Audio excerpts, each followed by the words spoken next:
océan Tanzo. Ah ouais. Bakolemba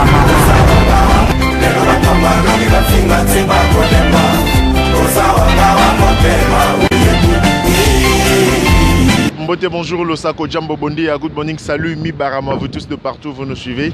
Le plaisir est tellement immense de vous retrouver après pas mal de temps, quoi. Donc, nous sommes déjà là, nous sommes là pour vous satisfaire. Et comme les de coutume, aujourd'hui dans cette émission, nous allons comme cela recevoir un artiste musicien, poète, auteur-compositeur. Après ça, Batouba Nzembe Belé. Après ça, Batouba Krié Belé. Mais qui s'oppose à certains artistes. Nous allons découvrir tout à l'heure pourquoi ça s'oppose à Batum Soussou. Et il y a un studio.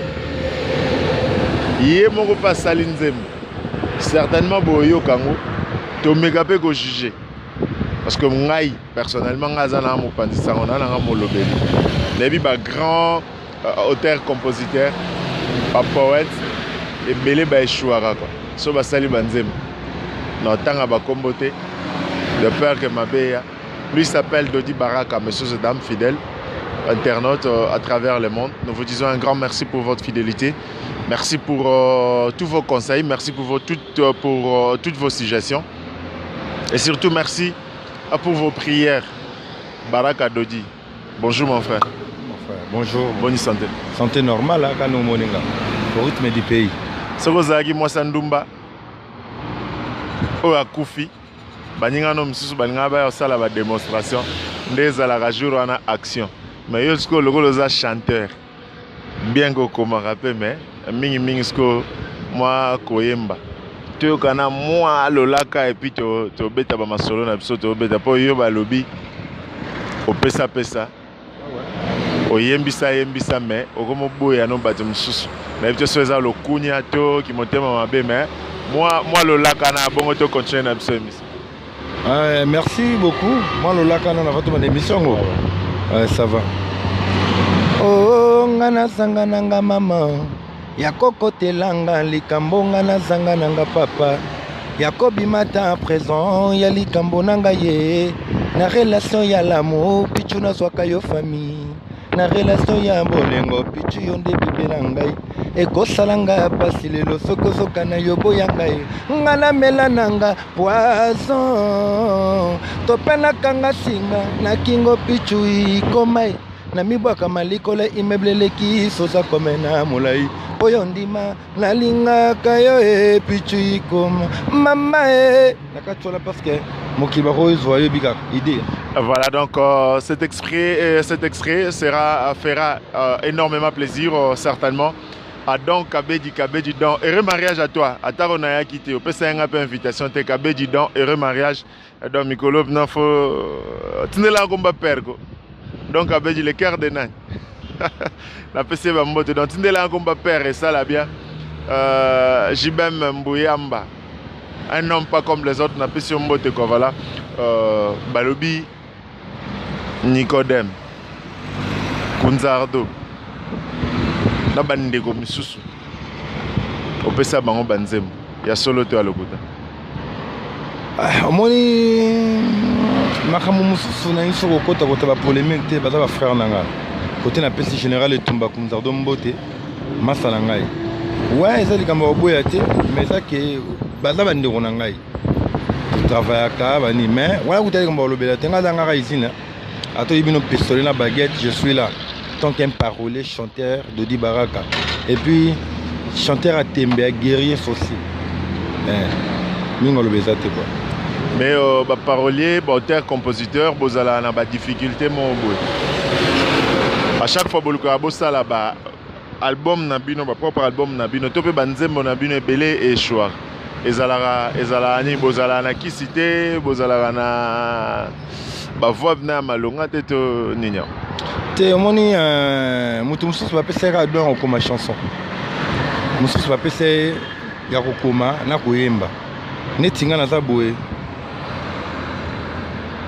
na yembaka na koma kanzembo et puis kisi butu te na bonzambe oyo le balango pichu ikoma motema ya mama Caroline Sangara bonzambe ezali ya makasi ezali alors bana kini batikaka temps bakabelangaka litoi na bango bayoka qui je suis bon comprendre.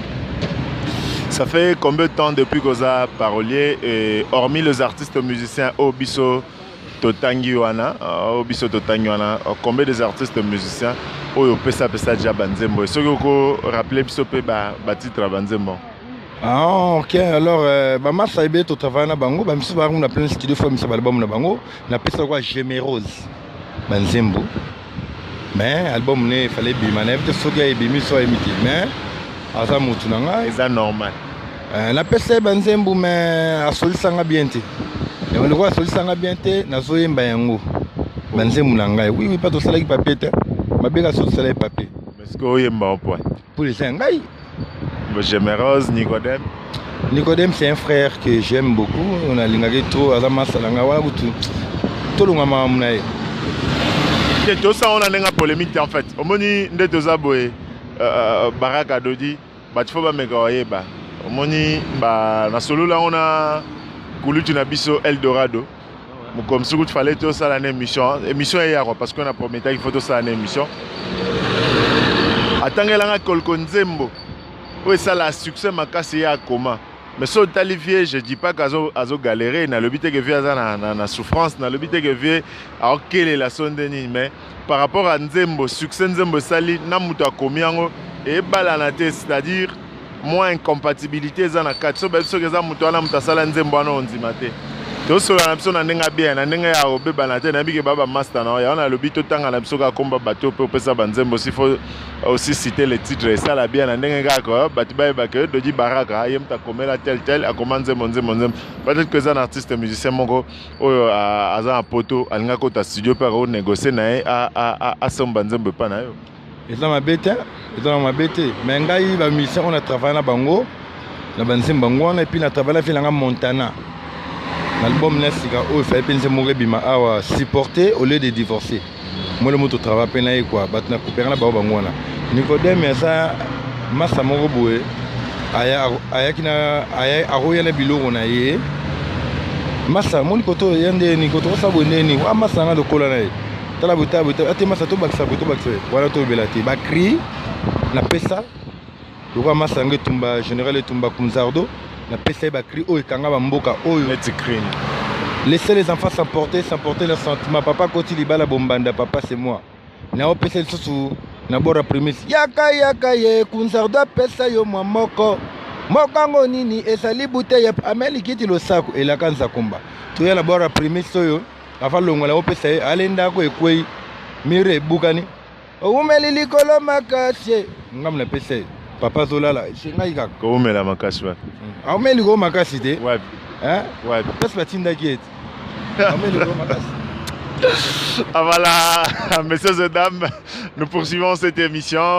Plein de bonnes choses comme cela à Papa Clément Lukwaka. Molonga Nyamama Ntoma Vinga, c'est-à-dire que le couple le plus heureux de la planète. Bozoba couple le plus riche, Bozoba couple le plus beau. Botiki la bango vraiment le couple le plus heureux parce que ya bango likambo yangana papa sukaseli wao mama basili sate malobaka donc papa Clément maman Ntoma Vinga bo umela bolingo na bino kendati na lifobo bosimba banzete mine buka na bino na mnoko bobenga safu pafu donc tina ki bokoko bozala bongo boboto botosi bolingo bon continuer kozala bongo quoi nana merci à pesa binote merci à mnene zaka mapamboli bo umela Ivy top la congolaise Ivy top congolaise qui rigole de ma sœur depuis Bundes salutations yebselanga de Chris Ilunga monsieur clean monsieur propre alors très propre qu'on est en chambre pas de souris on est ensemble pas de soucis sko yo na fabrigas bo wela na fabrigas to wela l'autre mais ozoboya boya mona battement batasali nze mona bien et ozoboya boya ezani te ngala boyi langa motu te nazolo bomoni hein omoto ko travailler malewa okolia malewa mususu obi mama lamba malewa ne kitoko wa musupo ya kiboye ya yo komisa mama malewa ne kitoko mais namoni lelo penza malewa ngo bien te mais fabuka ça azali frère moko wa imbaka bien asa banze mune pe oyi bat balinga rango eza pela banzembo so bato mosusu basepelaka nango te ate tyelanga nzembo oyo atenga alingi nanga oyo eza bongo ayembaka bien ayembaka mabe te parce que yo boyi nyonso oyo eloko parolier kaka te kiparolier te tant que guerrier soda mamu naolobela oyo mamu oyo naolobela oyo vie nanga Jean-Luc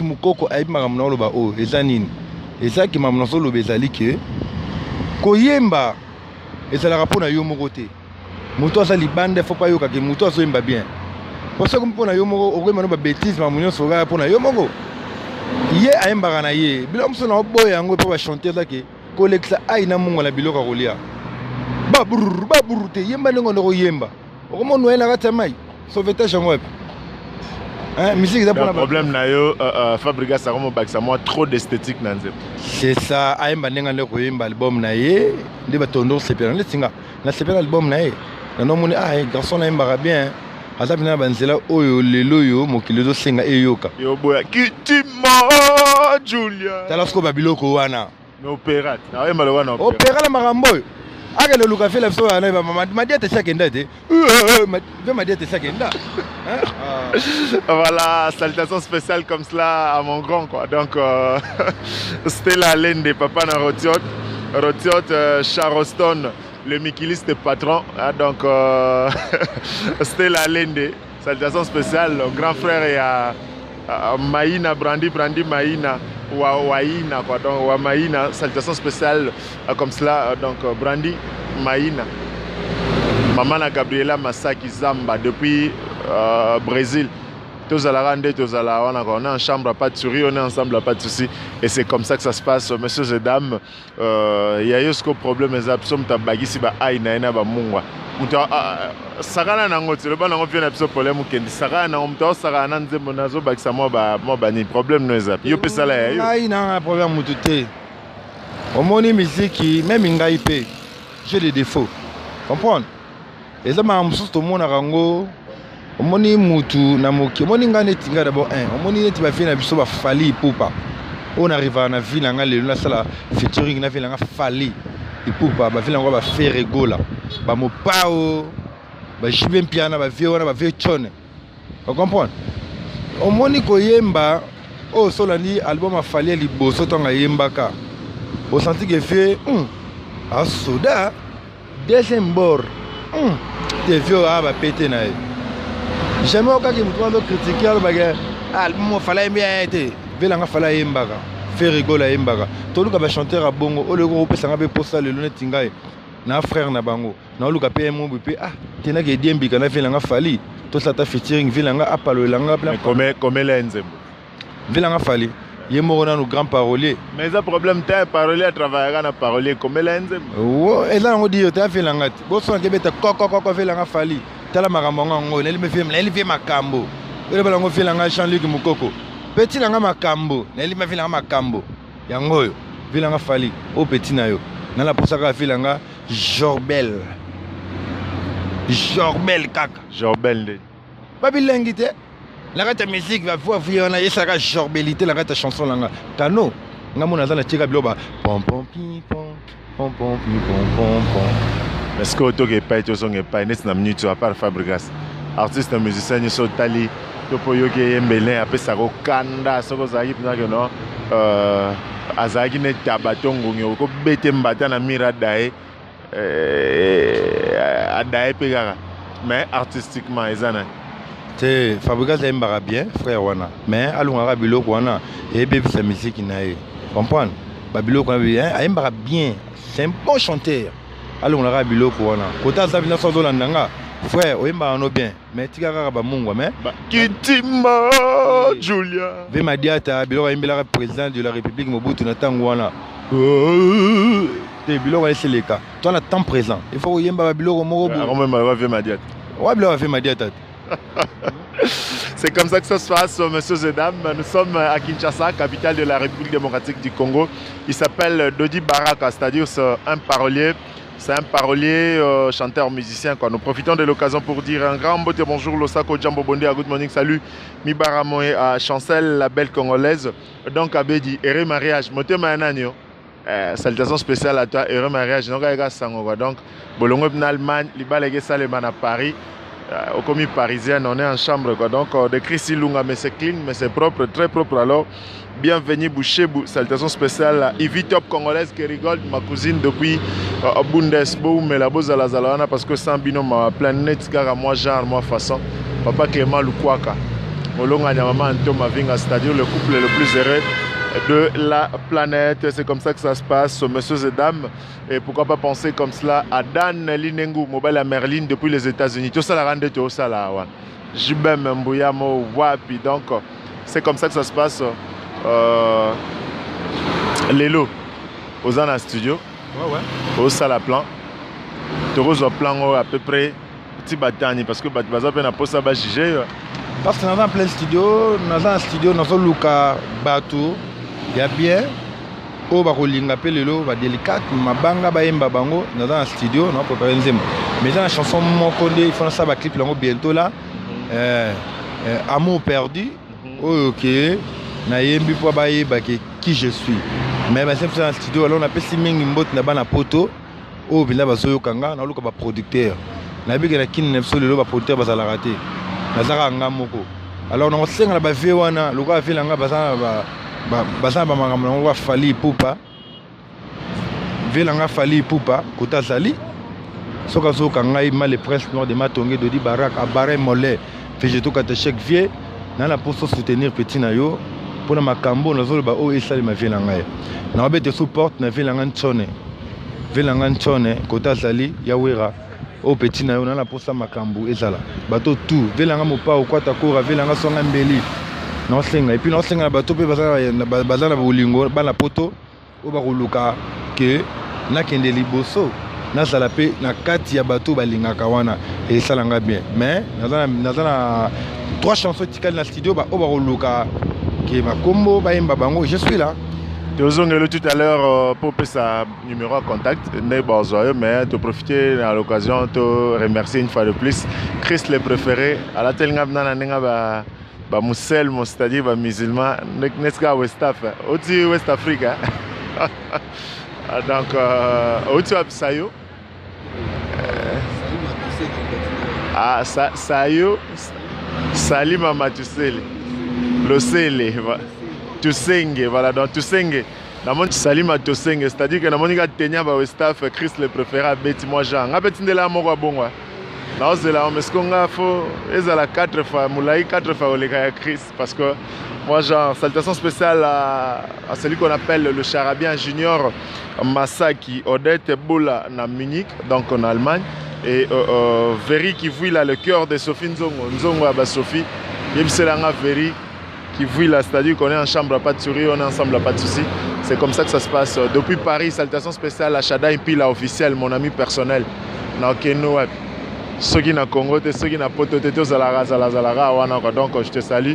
Shada Impila officiel, Scott Love en Cuba depuis Dubaï, Bedos Tiloulou depuis Inde, pourquoi pas penser comme cela à celui qu'on appelle Iberton Koyi depuis Belgique, mon petit, je te salue. Et donc, maman Jeannette Maceo, GM, mère à ma pomme verte, la femme la plus tendre de Belgique, salutation spéciale à toi.